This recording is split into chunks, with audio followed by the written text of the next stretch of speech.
Welcome to medicos. तो आज का जो हमारा टॉपिक है वो है नेजल सेप्टम। नेजल सेप्टम क्या होता है? ये एक ऑस्टियो कार्टिलेजिनस पार्टीशन होता है। ऑस्टियो कार्टिलेजिनस पार्टीशन होता है between the two halves of our nasal cavity. अपनी नेजल कैविटी के दो हाफ्स होते हैं। Like this is our nasal cavity. अगर हम इसे इंफीरियरली व्यू करें तो ये दो होल्स होते हैं। सो दोनों के बीच में ये एक पार्टीशन होता है। It is a middle partition and it is osteocartilaginous. Osteocartilaginous word here is very important. Osteo means it is made up of bone and cartilaginous means cartilage. It is made up of both bone and cartilage. So it forms the medial wall of both the nasal cavities. Like how? अगर ये दोनों nasal cavities हैं तो ये वाली इसकी lateral wall हो गई और ये वाली medial wall, तो दोनों nasal cavities की ये medial wall form करता है. It forms medial wall of both nasal cavities और दोनों साइड से ये म्यूकस मेम्ब्रेन से सराउंड होता है। म्यूकस मेम्ब्रेन से, ठीक है। फिर हम देखते हैं कि ये इसका फॉर्मेशन कैसे होता है। लाइक कौन कौन सी बोन्स और कौन कौन से कार्टिलेज इसके फॉर्मेशन में हेल्प करते हैं। तो हम सबसे पहले देखते हैं इसका जो बोनी पार्ट है वो कौन कौन सी बोन से फॉर्म होता है। इसका जो बोनी पार्ट है वो मेजरली वोमर और perpendicular plate of ethmoid bone से फॉर्म होता है, ठीक है। ये जो दोनों हैं ये मेन बोन्स हैं जो इसमें कंट्रीब्यूट करती हैं। बाकी जो माइनर बोन्स हैं जो और कंट्रीब्यूट करती हैं वो हैं like nasal spine of frontal bone,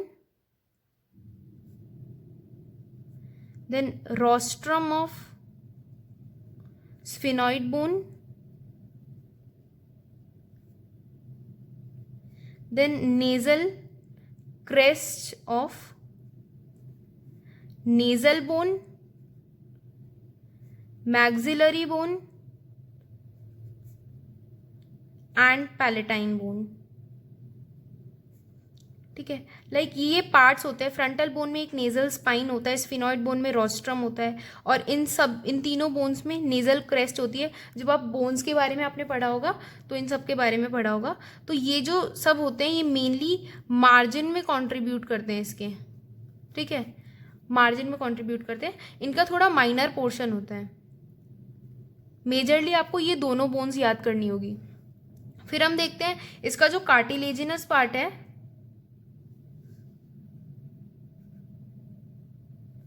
वो कौन कौन से कार्टिलेज से बनता है। एक तो ये बनता है सेप्टल कार्टिलेज से,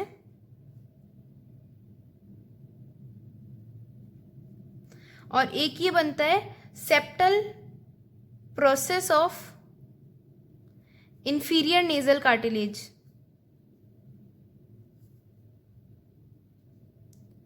तो अब हम इसे डायग्राम के थ्रू देखते हैं कि ये कैसे कैसे कहाँ कहाँ लोकेटेड होते हैं। वो हम इस डायग्राम के थ्रू देख सकते हैं।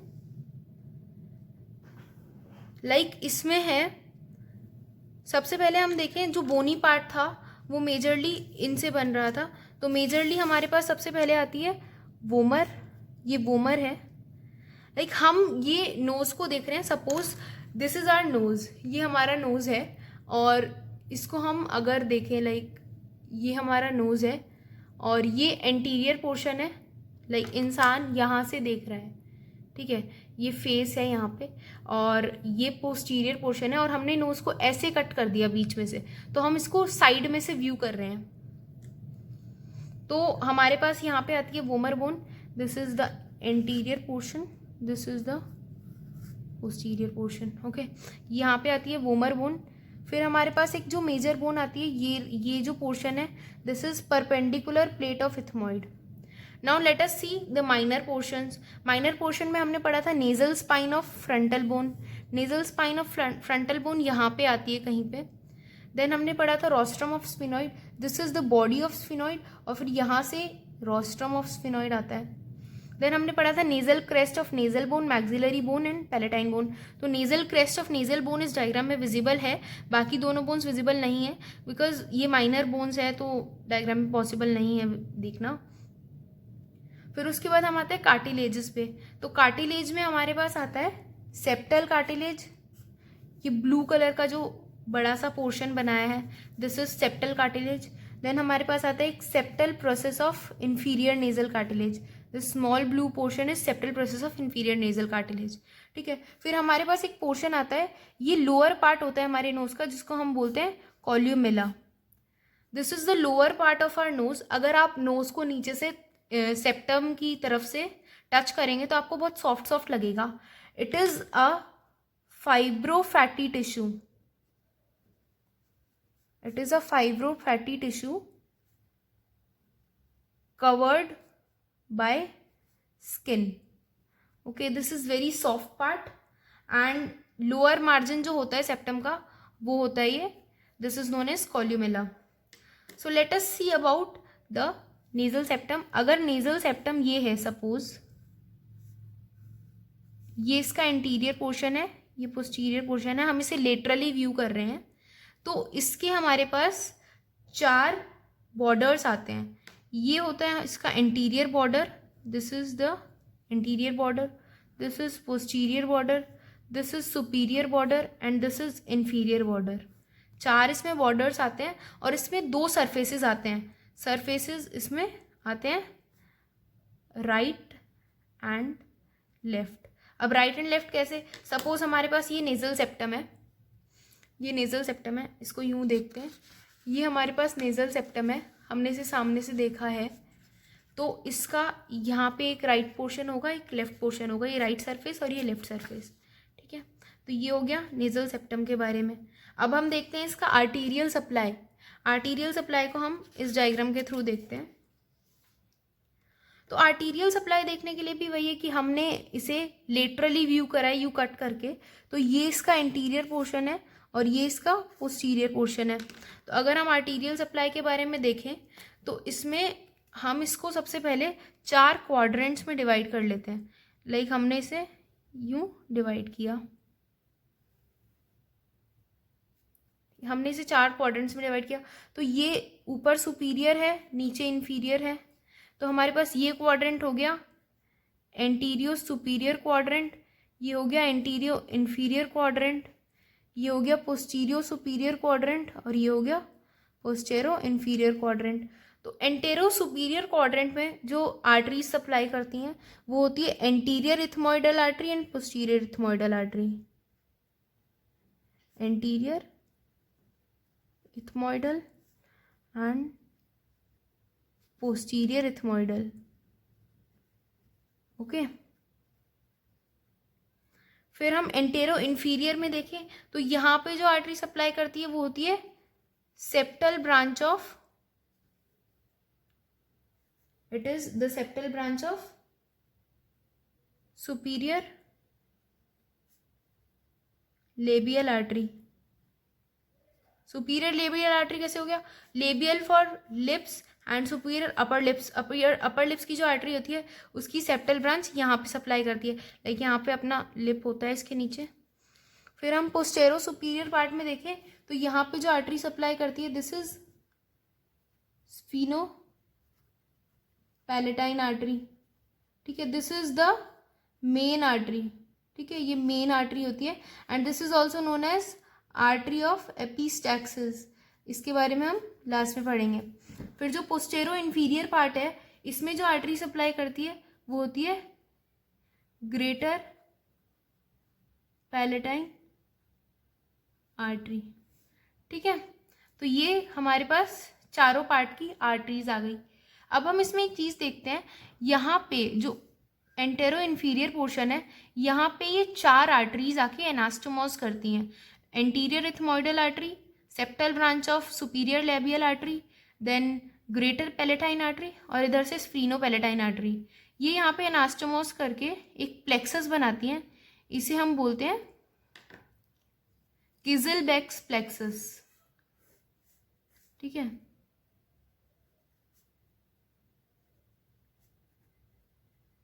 या फिर हम इसे बोलते हैं Littles area.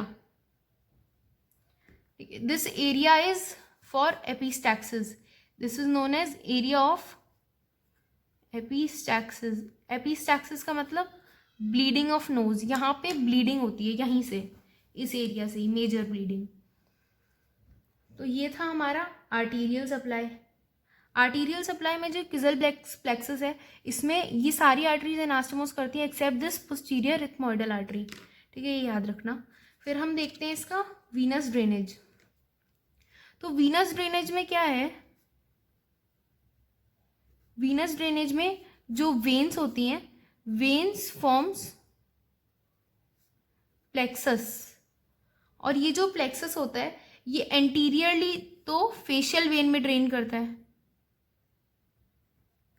Anteriorly drains into facial vein and posteriorly it drains into pterygoid venous plexus।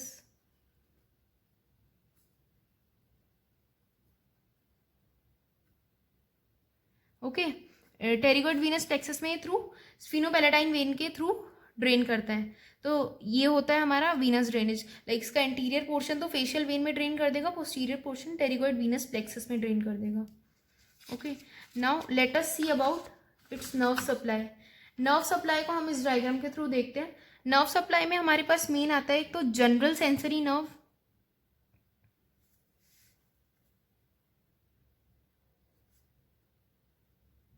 और एक आता है स्पेशल सेंसरी नर्व।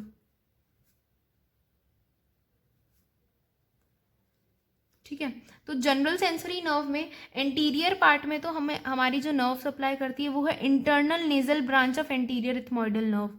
ठीक है, it is the internal nasal branch of anterior ethmoidal nerve. ठीक है, ये एंटीरियर पार्ट में सप्लाई करती है, इसके दोनों पार्ट है, हमने डिवाइड कर रखा है बीच में से। तो ये सप्लाई करती है। अगर आपको इंटरनल नेजल ब्रांच भी याद नहीं है तो आप एंटीरियर इथमोइडल नर्व याद रख लें। ठीक है, ये एंटीरियर पार्ट में सप्लाई करती है। पोस्टीरियर पार्ट में हमारे पास आती है नेजोपैलेटाइन नर्व। ठीक है, ये पोस्टीरियर पार्ट में सप्लाई करती है। फिर स्पेशल सेंसरी नर्व की बात करें या फिर हम बोल सकते हैं ऑल्फैक्टरी नर्व। तो ऑल्फैक्टरी नर्व जो होती है ये सिर्फ अपर पार्ट में सप्लाई करती है।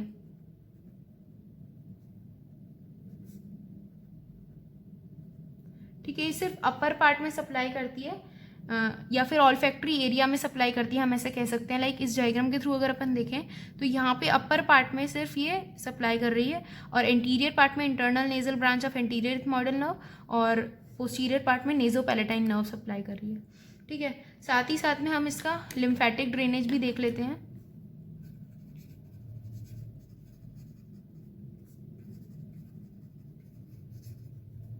तो लिम्फेटिक ड्रेनेज में क्या होता है, जो इसका जो एंटीरियर पोर्शन होता है, एंटीरियर हाफ जो होता है वो तो सबमैंडिबुलर नोड्स में ड्रेन करता है।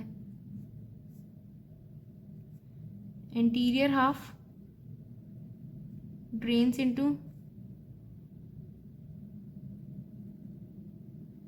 सबमैंडिबुलर नोड्स, और जो इसका पोस्टीरियर हाफ है it drains into retropharyngeal nodes and deep cervical nodes. ठीक है, एंटीरियर तो सबमैंडिबुलर नोड्स में और पोस्टीरियर रेट्रोफेरेंजियल नोड्स और डीप सर्वाइकल नोड्स में। ठीक है, ये हो गया इसका लिम्फेटिक ड्रेनेज। साथ ही साथ अगर अपन इसकी क्लिनिकल एनाटमी देखें तो हमने आपको पीछे बताया था कि स्फीनोपैलेटाइन आर्टरी जो होती है वो आर्टरी ऑफ एपिस्टैक्सिस होती है।